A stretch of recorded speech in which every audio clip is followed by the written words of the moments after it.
Alright guys, welcome back to part 3 of the signaling series. Today we're going to go and talk about where to place your signals and what kind of signals you want. And one thing you want to consider when adding a signaling system to the layout is how you're going to, where you're going to place the signals. And this is really helpful to decide before you do the layout, but if you're doing it afterwards, you can always cut the track and rewire and go back and watch my last video if you want to see more about wiring in preparation for a signaling system.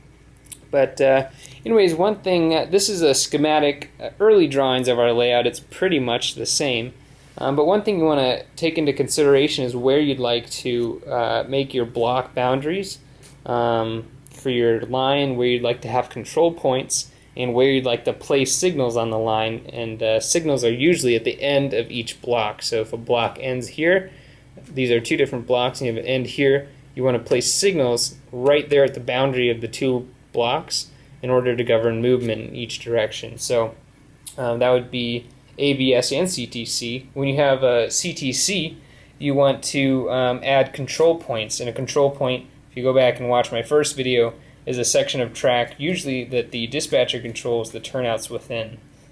So for instance, if we have our two main lines here on the outside, what we did is we took this section right here and here, and we made that a control point because we have switches off the climb between the main lines and into the yard. Those were dispatcher controlled, so we have our own separate control point with signals at each end of the control point. Coming up the climb, another thing you're going to want to decide is how often to place signals or how long to make your blocks. And a good rule of thumb for that is basically make the block as long as the trains you run. In real life, I think the blocks are every 1 or 2 miles, but if you did that to scale, you'd only have 2 or 3 blocks maybe for the layout, which would be prototypical, I guess, but at the same time, it's, I think, a little more interesting when you have the blocks that are the same length of the train you run, because usually it's proportionate. With some exceptions, most of the trains you run are going to be 30 to 40 cars. So I believe, our blocks are a little different. They're not exact, but our blocks are approximately 40 cars. So we have one here, come around, we have one here, come around, we have one here, here, and it's about every 40 cars. I don't know what that maps out to. I'd say maybe 35, 40 feet of track would be about how long a block is. And again, it's completely up to you. You can make as many or as few as you want. It's whatever you want your signaling system to be like. Now, another important part of signaling is choosing the signals you want to buy and also where you want to place them on the layout. There's a lot of great companies that make signals, and it really depends on how much money you want to pay and how detailed you want your signals to be. I found Details West signals to be the best. You can either buy them pre-made, I think they're about $30 for a single signal, maybe even 35 or 40. Or you can buy NJ International and all sorts of different companies. Google is a great tool. If you just Google model railroad signals, you'll be able to find a variety of different types. But NJ International is also a great company that makes some nice details for a fair price. But I've been using these Details West signals, and they're very nice models, and I would highly recommend them. So, and if you are experienced with fine wiring and some soldering, then their kits are also great at a more reasonable price. So anyways, one important thing to keep in mind when you place a signal on the layout is that it's always going to be on the right side of the track. I guess the only exception would be the bidirectional signals on the same mast, and you don't see those too often. So the general rule is the signal is always going to be on the right side of the track, unless it's a signal bridge like this. But for single line territory, because the engineer sits on the right side of the locomotive, if it's moving forward, then the signal will always be on the right side of the track in the direction that the train is traveling. So if the train's traveling this way, again, the signal will be on the right side of the track. Another thing you want to take into consideration is which aspects you want to show, and all this will be able to be programmed later on, as you'll see in some of the future parts of this video when you program the signal aspects on the computer. One thing that's different is that each railroad has its own set of aspects, so each railroad different color signals and different indications mean different things. So for instance, a flashing yellow on Union Pacific means in 2 blocks you're going to have a red signal. It's called an advanced approach signal. On Norfolk Southern, however, a flashing yellow signal means that the next block you're going to have a restricting signal, which usually means you're going to go into unsignaled track. So different railroads, I don't know the reason behind it, but have different aspects. And so my suggestion to you, in order to create a realistic signaling system, would be to go onto Google, and I would Google Norfolk Southern signal aspects, and it'll give you a whole chart and table. And I'll show you here real quick what the Norfolk Southern one looks like.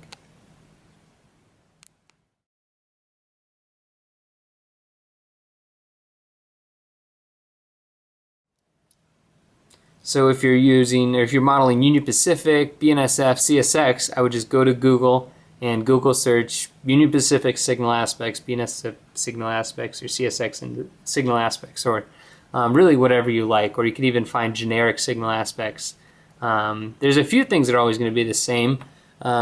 Yellow over red, or you can go back and watch my first video for a further explanation of those signaling aspects. But anyways, that is something that I would highly recommend, is looking up the signaling aspects for the railroad that you model. So one thing I would recommend here while installing your signals, I have all my signals already installed, so I can't actually show you guys. But you have 2 different options. You can either just drill a hole and set the signal in place. Most signals have a base to them here. I'll show you this signal right here. This is what a signal looks like that's not installed. So you see the wires all come out of the bottom here. And so what I would usually do is drill a hole. Here you can see is actually where the signal used to be. I'd feed the wires through the hole and hook them up to my TSMK. And you can do that through just testing them. I take a little 9-volt battery and put a resistor on the leads, and I just test each wire here to see which aspect lights up, and then I can plug that into my TSMK accordingly. And this looks like a mess right now. They're usually not this bad. I just ripped this one out to replace it with the nicer signal bridge there, so that's why this is such a mess. But you have 2 options. You can glue them in. However, I think I would recommend not doing that, just because if you glue it in and you bump it, you have a high, you're very likely to break the wires if you use cyanoacrylic glue or something like that. And that's actually happened to me, where I used CA glue to glue it in place, and I bumped it and I snapped all these wires. And so I would recommend, if you can, just setting it in place, and if you have to glue it, really try to put it in a place where you're not going to be able to bump it. So and one other thing I said earlier, which wasn't correct, is the signal will always be on the right side. That's true for single track. If you have double tracks, you're either going to have a signal bridge like I have here, or you'd have a signal on each side of the track here. And so here's an example. I have a double main tracks here. I have a signal bridge which comes off of the right. That doesn't really matter. As you can see over there, it comes off of the left side. But anyways, I have 3 heads here. The top head would mean you're going to go straight. And again, this is just an example. The middle head would mean you're going to take a diverging route if that showed a green or a yellow, which means you're going to go over the crossovers onto the other main track. And the lower heads would govern movements into the yard. So if either of these 2 lower heads were showing a yellow, that would mean the train's going to go into the yard and take a restricting signal. And again, I know all this just because I looked up the Norfolk Southern signaling aspects, and I was able to find those. And also they vary within the railroad too sometimes based on the district, because Norfolk Southern acquired signals from, or lines from Southern and Nickel Plate, and each one of those had different signals. So I looked up Norfolk Southern Railway signals, or Norfolk Southern Asheville District signals, or something like that. So really just play around with Google and look for the signal aspects you'd like. Here's a set of signals I have. I installed these. This is a signal bridge that my friend and I built. Grayson here, which you'll meet in just a few series, he'll explain a lot about the computer programming, but these are intermediate signals between the two control points. And again, go back to my first video and I'll explain the terms here. But we have the top head, which means you're going to go straight. And if you have the bottom head lit, then that means that if you had a yellow over a green, at the next signal,